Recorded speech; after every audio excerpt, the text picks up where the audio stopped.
Vamos lá para mais uma análise jurídica de hoje, mas antes faça sua inscrição para que mais vídeos possam ser postados, mais conteúdos interessantes para vocês.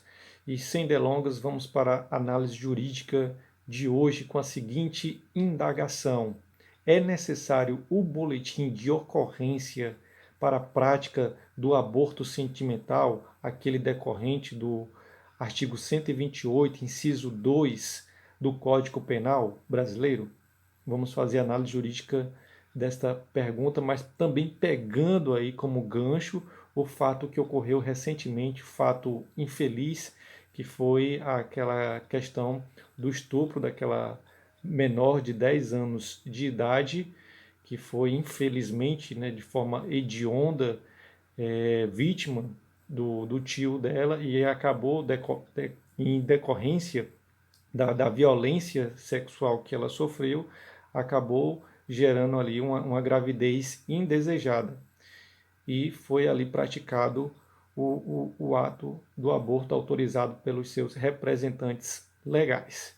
Mas enfim, não vamos aqui ficar em pautas políticas, até porque o fato em si já é um fato hediondo, já é um fato grotesco.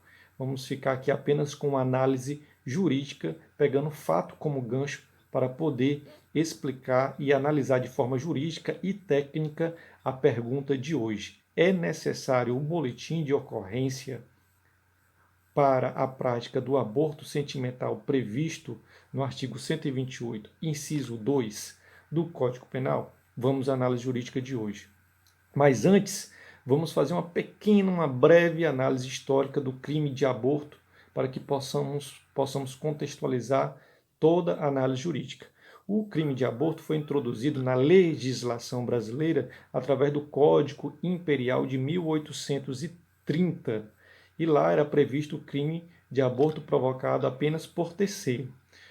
E através do Código Penal de 1890, que no Brasil República, é que foi previsto também, além do crime de aborto provocado por terceiro, também o crime de autoaborto, que é aquele aborto provocado pela própria mulher.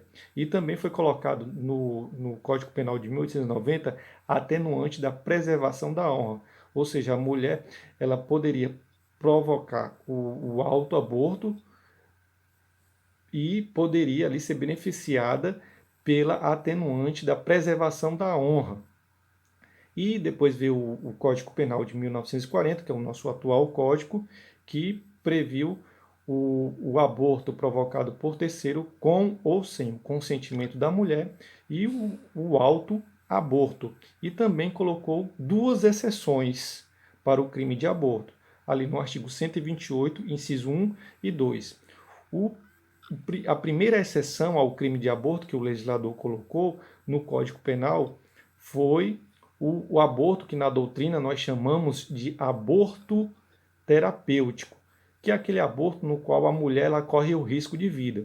Então o legislador entendeu, ali avaliando através do princípio da proporcionalidade entre a vida da mulher que já existe e a vida do feto, da criança que possa vir a nascer, o legislador preferiu ali resguardar a vida da mulher que já existe. Esse é o chamado aborto terapêutico, ou seja, quando a mulher corre o risco de vida, ou seja, quando a equipe médica tem que escolher entre a vida da criança ou a vida da mulher, o legislador entendeu que deve-se preservar a vida da mulher. Daí pode-se haver aí, nesse caso, o aborto. É um aborto que é previsto na legislação, que é o chamado aborto terapêutico.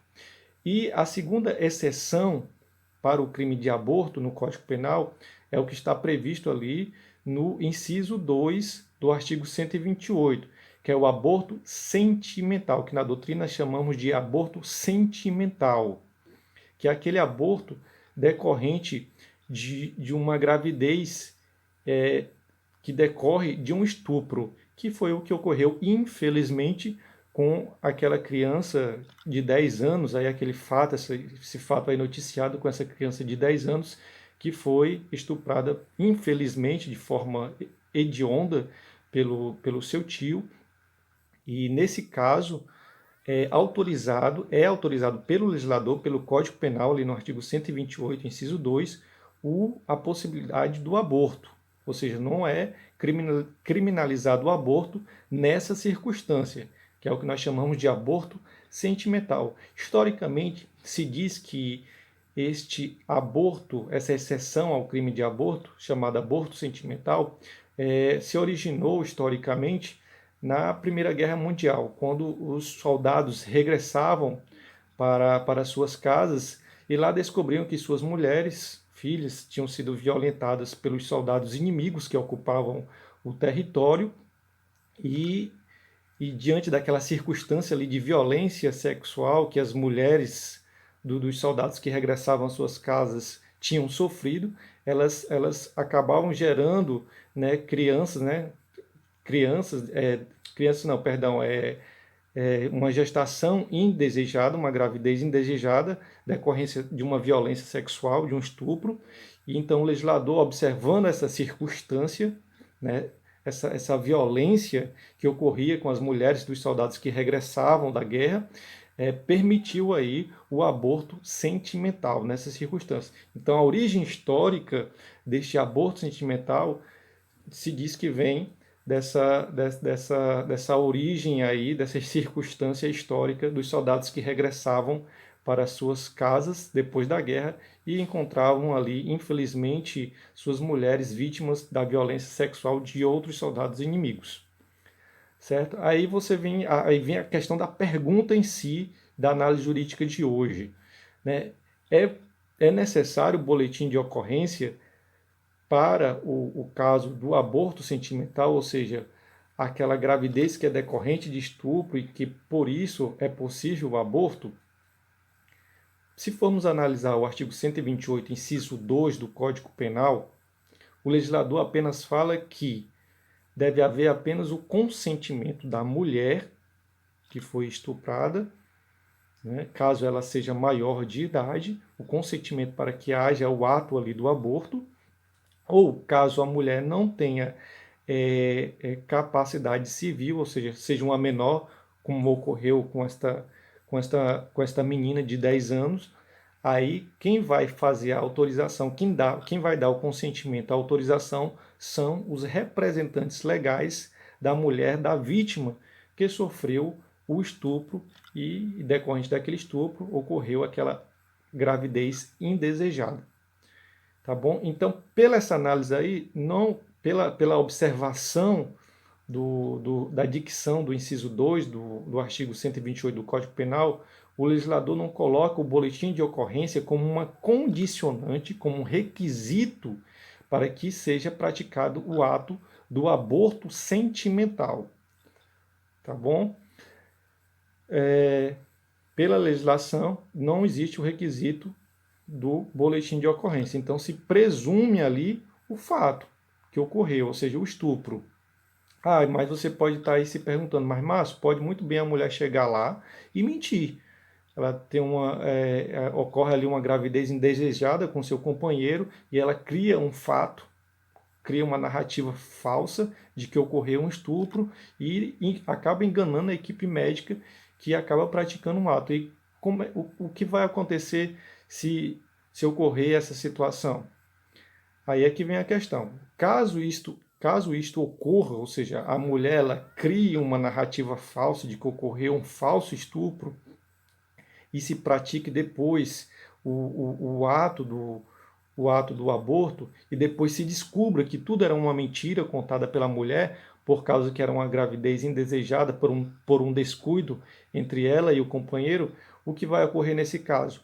A equipe médica, o médico, por exemplo, ele não vai ser penalizado. Por quê? Porque houve aí o que nós chamamos no direito de erro de tipo, que está previsto no artigo 20, parágrafo 1º do Código Penal. Ou seja, o médico ele imagina uma situação de fato que, se ocorresse, ele estaria ali fazendo algo que é lícito, que não é ilícito. E que situação de fato é essa que ele imagina? Aquela situação que a mulher chega para ele e conta, ocorreu um estupro e devido a esse estupro eu quero fazer o aborto sentimental. Então, como não existe o condicionante do boletim de ocorrência, ele acredita na mulher e pratica ali o aborto sentimental. Então, nessa circunstância, se provar de que houve o erro de tipo por parte do médico, ele vai ser isento de pena e quem vai ser responsabilizado pelo crime de aborto e por falsidade ideológica vai ser a mulher que criou toda a história ali do estupro falso. Tá bom? Aí, Márcio, você pode estar se perguntando aí também, existe hipóteses supralegais de aborto, ou seja, aquelas hipóteses que não estão na lei, mas foram uma construção jurisprudencial? Sim, existe. Existem três hipóteses supralegais, ou seja, construídas pela jurisprudência dos tribunais superiores. Uma é o caso clássico do feto anencéfalo, que através da DPF 54 o STF entendeu que no caso do feto anencéfalo é possível o aborto, mesmo não estando previsto ali no Código Penal como exceção. O STF usou como base o artigo 3º da Lei 9.434, que fala da doação de órgãos, que diz que como requisito da morte o requisito da morte, segundo o artigo 3º dessa lei, seria a morte encefálica.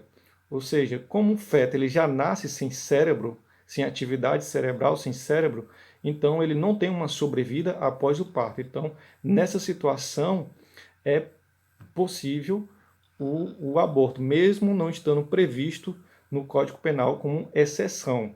A outra possibilidade supralegal construída pela jurisprudência é o caso da terceira turma do STJ, que é o caso da síndrome do cordão curto, cordão umbilical curto, que é quando o feto ele nasce sem a parede abdominal. Então, devido a essa falta da parede abdominal, os órgãos nascem expostos, então ele não tem também uma sobrevida após o parto. Então, a terceira turma do STJ entendeu que no caso da síndrome do cordão curto, também é possível o aborto, mesmo não estando ali como exceção no Código Penal.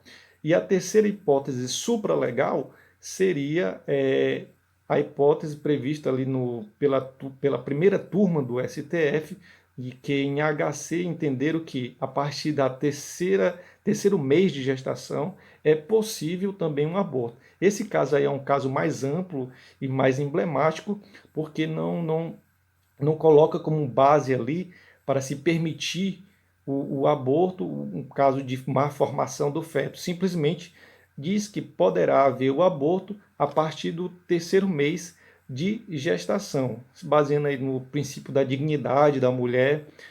É uma decisão isolada da primeira turma do STF. Então tem essas três hipóteses supralegais, ou seja, que não estão previstas no Código Penal como exceção para uma possibilidade de aborto.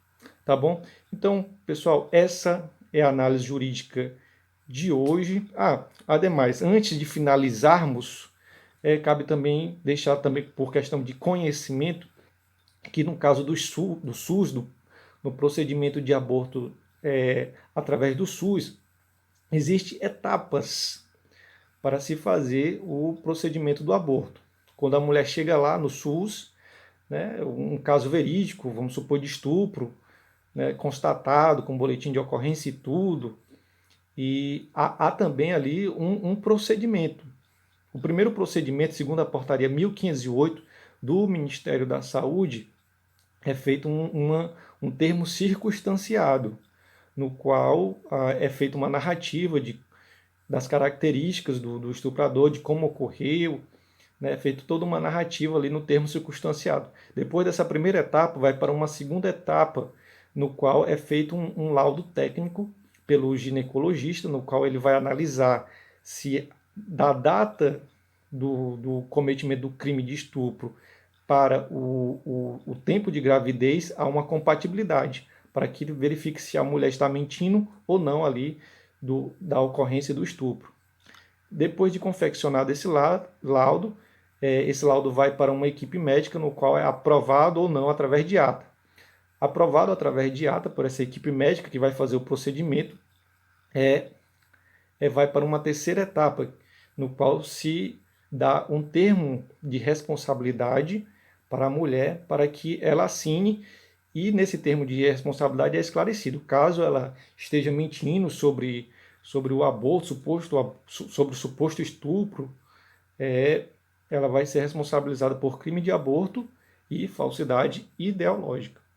E depois é dado a ela um termo de consentimento, no qual ela assina esse termo de consentimento, consentindo, autorizando a prática do ato.